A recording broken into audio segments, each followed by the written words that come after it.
Hi everyone, welcome back to my channel. My name is Ksenia and today is the 26th of August.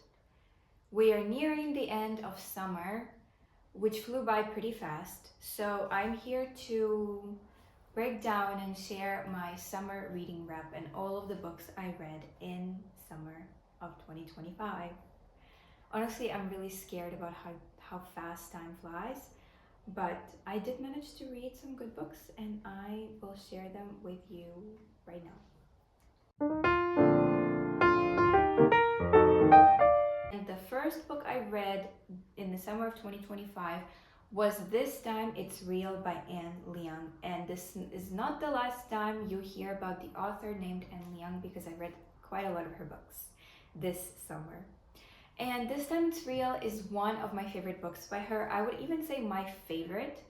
And it tells the story of Eliza, who is a senior in high school. Yet again, she has to move schools because her parents move for work a lot.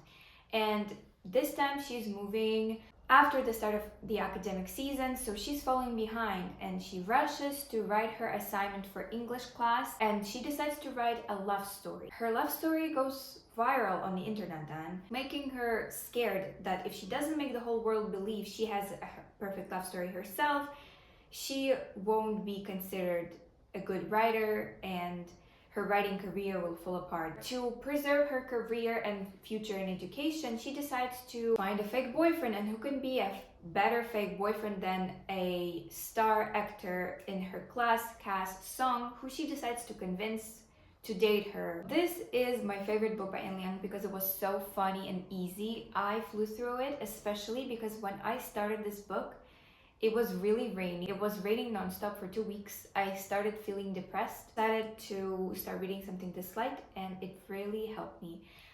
And I also finished reading this book when I was on my way to my vacation. So my summer officially started on May 29th, and reading an Anne Leung book while driving to a sea resort was something really relaxing and really wrapped up spring and school for me. It was just amazing. So probably this is why I consider this one to be my favorite Anne Leung book. I already have a video on my channel about Anne Leung and her books, so you can check that out. I am gonna repeat myself about some books because I am telling you about the same books, but these are two completely different videos, so you can check Anne Leung video out too. Second book of the summer was The Convenience Store by the Sea, which I started right when I arrived on my vacation. I rarely buy paper books, and for my vacation I decided that I just have to get a paper book and read it by the sea. So the title decided it for me, the cover decided it for me, and even though the book did not have anything to do with actual sea, it was still really enjoyable and a really great read to pick for a sea vacation. It has 6 separate chapters telling about the lives of customers and employers who work at Tenderness Convenience Store, a really quirky place where a really handsome manager works. And for me, this was the book for my vacation. I managed to read it slowly because it was structured in these short stories in these 6 chapters that are not exactly connected. It was really easy to focus but not get too immersed to ignore everything around me, because it was important for me to feel that I was reading on my vacation. I've dreamed about sitting by the sea or by the pool and reading a book for like a couple of years, and this finally happened this summer. So I was really happy about reading this book by the sea exactly, and I also really enjoyed the stories. Actually, I think I enjoyed the prologue the most. I don't know why, it just set such a great start. These couple pages just set the whole mood in the right way, and this was the prologue for me. I really loved the way it was written. But all of the chapters, I think everybody can find a chapter for them that they will enjoy and that they will actually feel and maybe even relate to. Another book I brought on vacation with me was Death on the Nile by Agatha Christie. And this has been sitting on my shelves for ages. And this is a Ukrainian edition. It's also the movie edition. It has some pictures from the movie I haven't seen, but for some reason when I was buying this book, I decided this was the edition I had to get. So I flew through it. I read it, I think, in a couple of days. And I'm really proud to say that I guessed the killer. Genius, right, of course. This was probably the first time I guessed the killer in Agatha Christie's novel, so I was really proud of myself for that. And I don't really know if I should explain the plot, but Agatha Christie's novels are really short and they're iconic, so you should check them out just because they are Agatha Christie's novels. This should be your start into Agatha Christie's world of crime because it's really good, and I think one of the best ones I've read by her. I love it. You should definitely check it out. The book I started reading on my vacation and I wish I didn't was Call Me by Your Name. I've seen so many good reviews, so I hope people do not hate me for this, but I hated Call Me by Your Name. It was honestly bad because it was not right. People started romanticizing a relationship between a 17-year-old boy and a 24-year-old man, which is not okay. And reading this as a 17-year-old person was a really weird experience. The relationship between Elio and Oliver should not be romanticized and shown in a romantic way. It's illegal, to be honest. It's illegal. And this is a problem I have with this book. This is why I wasn't able to view it in any other way than negative, because I do believe that the prose in this book, to a certain extent, was really beautiful. The prose was the thing that hooked me into reading this because I felt like, wow, it reads like a poem. And later on, when the plot was progressing and it got more and more disturbing and actually boring, I just didn't think I would finish it and stick it out till the end, but I did.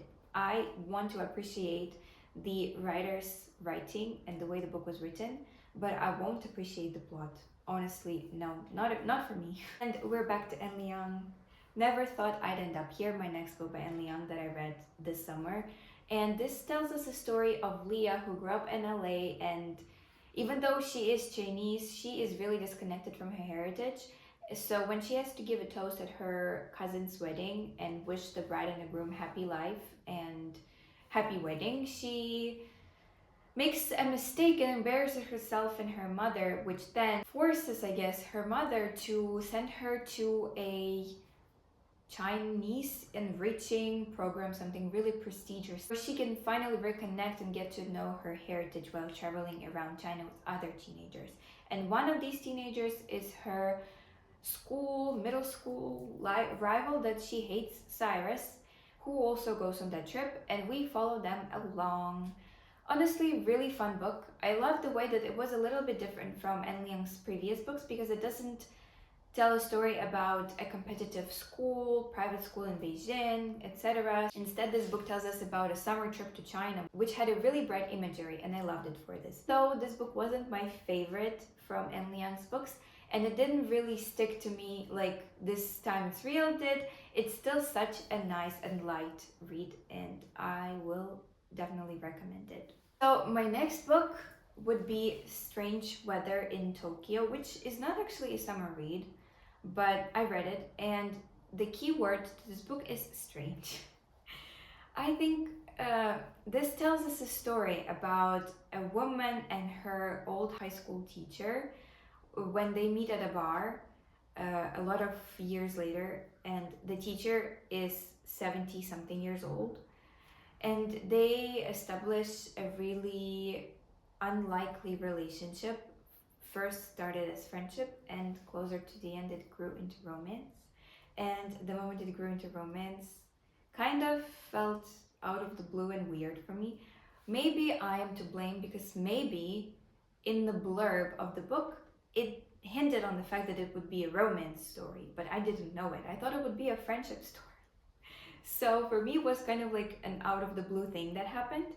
And I do not really appreciate such an extreme age gap, but it does say strange weather in Tokyo. So it was strange, and it was executed in a pretty interesting way. It was pretty comfortable to read. I wouldn't say that it was disturbing. It was structured in a really nice way that allowed to read the book easily because the chapters were really small and easy to follow.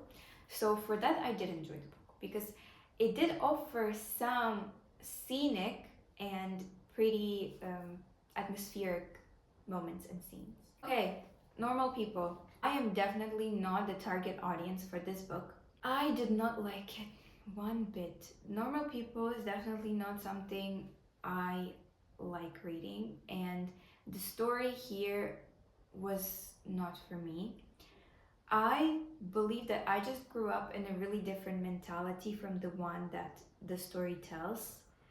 And even though after I discussed it with my book club, I realized that there are some positive aspects to the story you can appreciate. I was still relieved that I was not the only one in my book club who didn't really like the story, and we did agree on the fact that it is not for our mentality. Oh, I forgot to mention the plot. What Normal People tells the story of Conrad and Marianne, who grew up in the same town together and had a really on and off relationship throughout their high school and college life. And this is what we read about throughout the whole book. First thing that did not feel right to me is the representation of teenagehood. This one was something I actually feel was misinterpreted. I do not know if there is a world where teenagers are so sexually active and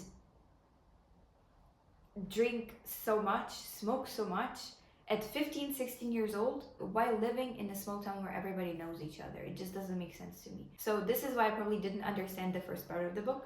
But then when they grew up, the only dynamic that I liked is that Marianne, who was kind of bullied and misunderstood in her small town, she kind of shone in a big city. It just shows how different environments change people and how small towns can be actually really oppressive. But again, this small town was really weird for me. And this book for me felt really underdeveloped. It was flat. I did not see the character depth in their actions. It was so rushed. It was really short, but for that amount of pages and for that amount of words, didn't do justice to the characters and their traumas. This is what I felt. The Disaster Tourist. This is one of my favorite books of the summer. I swear this is one of the most amazing books I've read, and it's criminally underrated. So this is a Korean eco-thriller telling about Yona, who works at a travel company that organizes trips for tourists in the sake of entertainment to disaster areas. Either it's wars, climate change, etc. Just to see disaster areas. And when Yuna decides to quit, her boss pressures her into taking a trip to one of their packages they're planning to cancel to assess if it's worth continuing or not. And we follow her on that trip to Mui in Vietnam.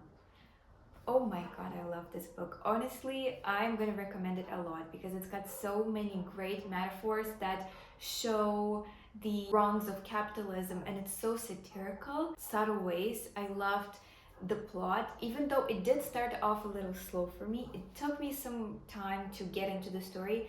I loved the premise and the way it was executed, especially the finale of the book.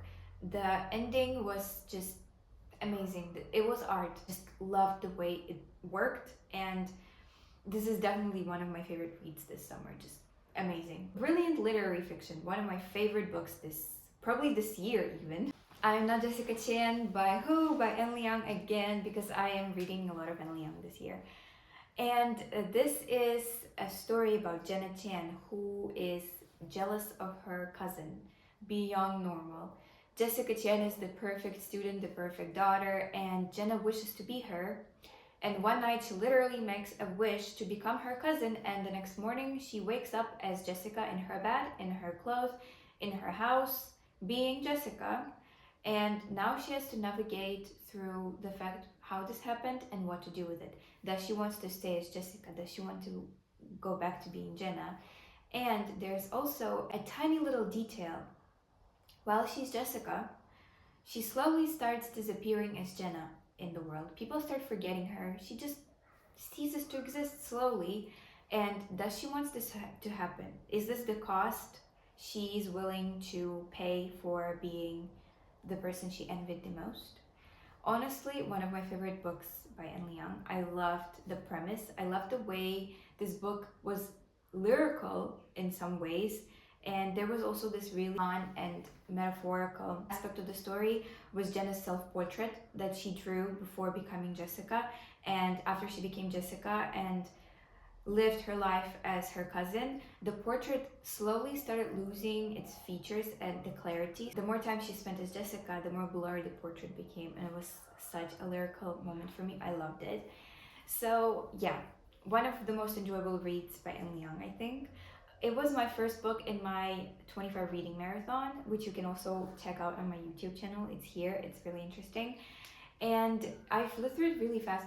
It was like probably under 5 hours for me. One of the most memorable books by Anne Liang for me. Before the Coffee Gets Cold, I love this story. It was so heart-wrenching but sweet at the same time. I cried a lot while reading it. You can check it out on my vlog. And I am going to advertise my reading marathon a lot in this video because it took me kind of like 2 weeks to film and edit it. So appreciate my effort, please. Watch the video. Before the Coffee Gets Cold is a story about a cafe in Tokyo which can transport you back into the past, but you have to come back until the coffee gets cold, sit in a particular seat which is occupied most of the time, and the person you want to talk to in the past had to have visited the cafe at least once. So there are a lot of quirky rules, and we follow along 4 people who decided to take that step and go back to the past. Honestly, such a philosophical book. It makes you value time and think about the fact that you cannot put off things for later because the later might never come, and how important the time with your loved ones is and how important time is actually. It also has a sequel. I think there are 4 more books to the story, but I haven't started them yet. The next book is Heaven, which was such a complex book, and I honestly had such conflicting feelings about it. Though I would say I recommend it, I would not say it was an enjoyable read. We follow along a friendship that occurred between 2 bullied middle school kids in Japan and their journey through middle school. So uncomfortable reading about their life in school, and this book was really disturbing, but it was definitely worthy of the effort and the time I spent on it. So I would say that I recommend reading it because it actually shows the true nature and the consequences of bullying. Before you read it, you should check out the trigger warnings and know that it's not a heavenly read. So next, Sweet Bean Paste, which was a really wholesome and sweet book about a multi-generational friendship between a worker of a dorayaki shop, a high school girl who comes to the dorayaki shop, and an old lady who wanted to supply bean paste for the dorayakis and work at the dorayaki shop with the man. And the book shows us how their relationship unfolds at the same time as it shows us the progression of the dorayaki shop and how it's all entangled together. See, for me, this book was a little boring at times, but it was relaxing. It was relaxing in a good way.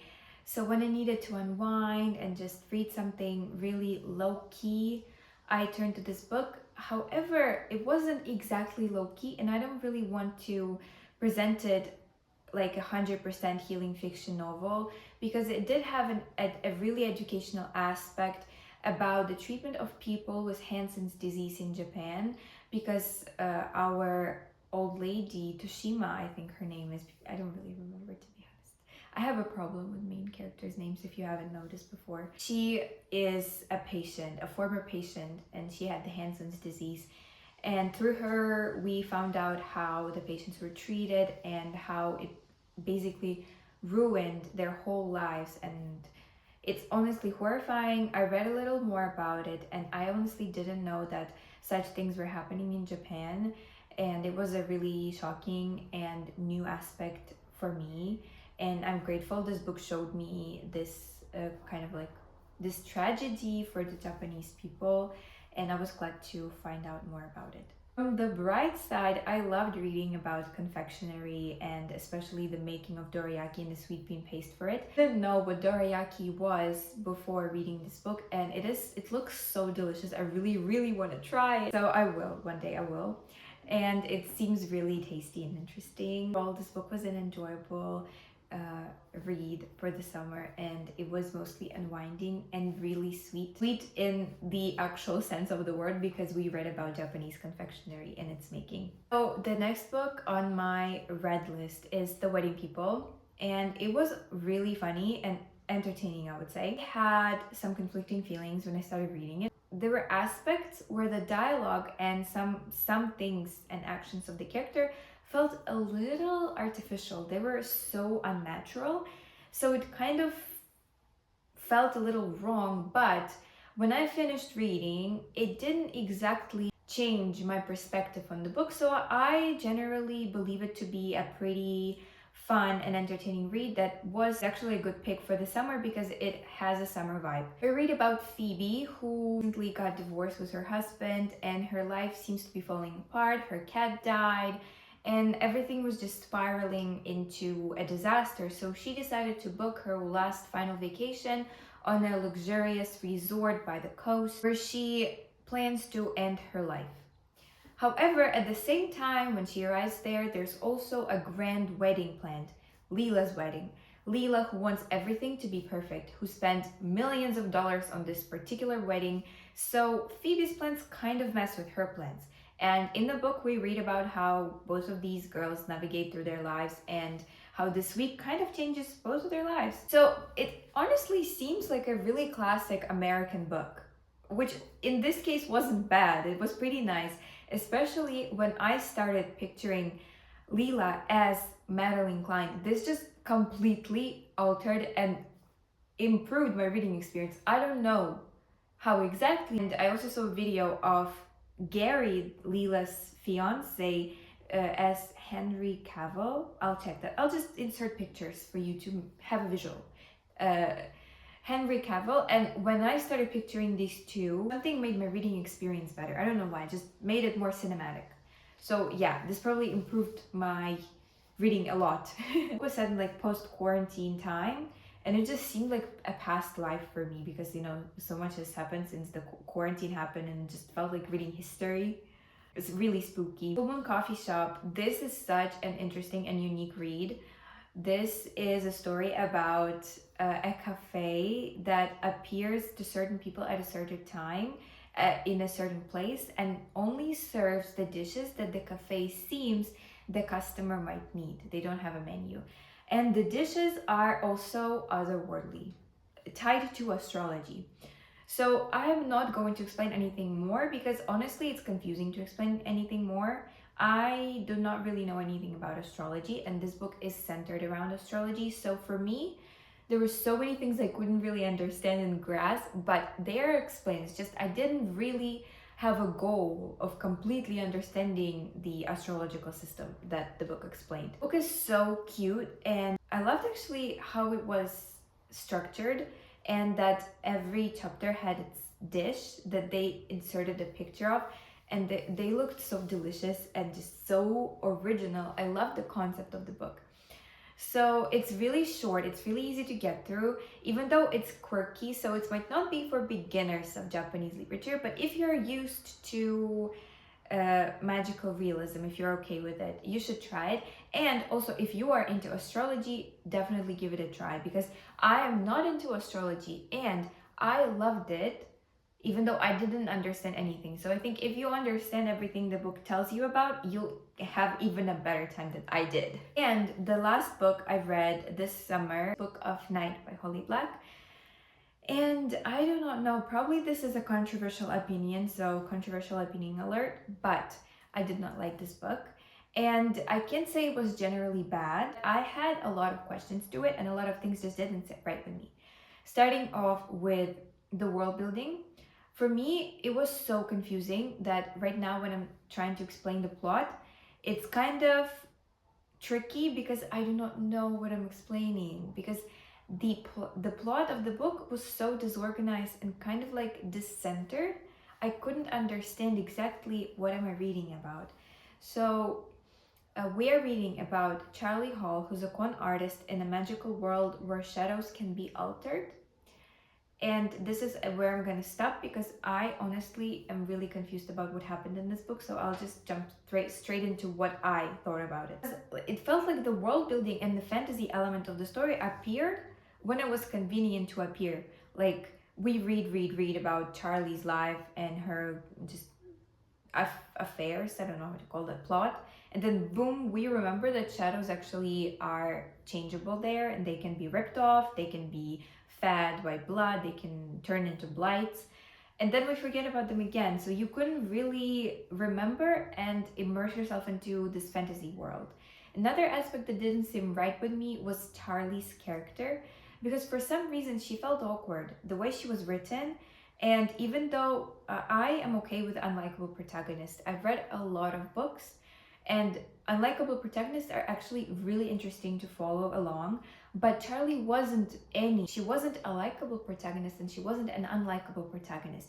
She was in between, and I couldn't understand where she was leaning into. Was she supposed to be an unlikable character? Was she supposed to be likable character? Repeated the same things all over again about herself. So the book sometimes felt really repetitive, and that was so uncomfortable to read because I spent so much time. I had to force myself to read this book and to finish it until the end, and I constantly kept hoping that it would get better until the end, but it didn't, and I didn't feel any positive feelings after finishing it and during my reading process, unfortunately. So I can't say anything kind of appealing about this story. But I know that it's just my personal opinion, and fantasy is not actually my genre this year. I haven't read that many, and none of the ones I read impressed me, so probably just the wrong time for sure. And I just didn't like it. Sad because I was hoping, I was believing that I will, but I didn't. However, that happens with all of us sometimes. And this was actually my last book of summer 2025. I didn't count how many books I read. I probably should right now. Hana to say ne.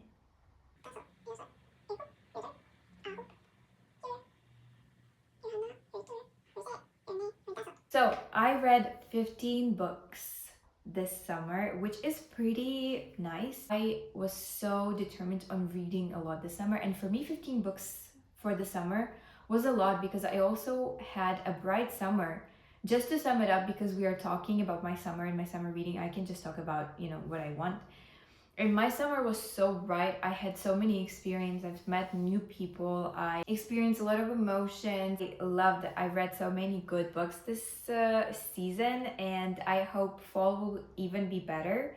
And on that pleasant note, I want to wrap up this video and tell you goodbye. Thank you for watching this video until the end. Drop your favorite books of the summer in the comments. I'll be really excited to read them. And thank you for watching again until the end. See you in the next videos. Bye!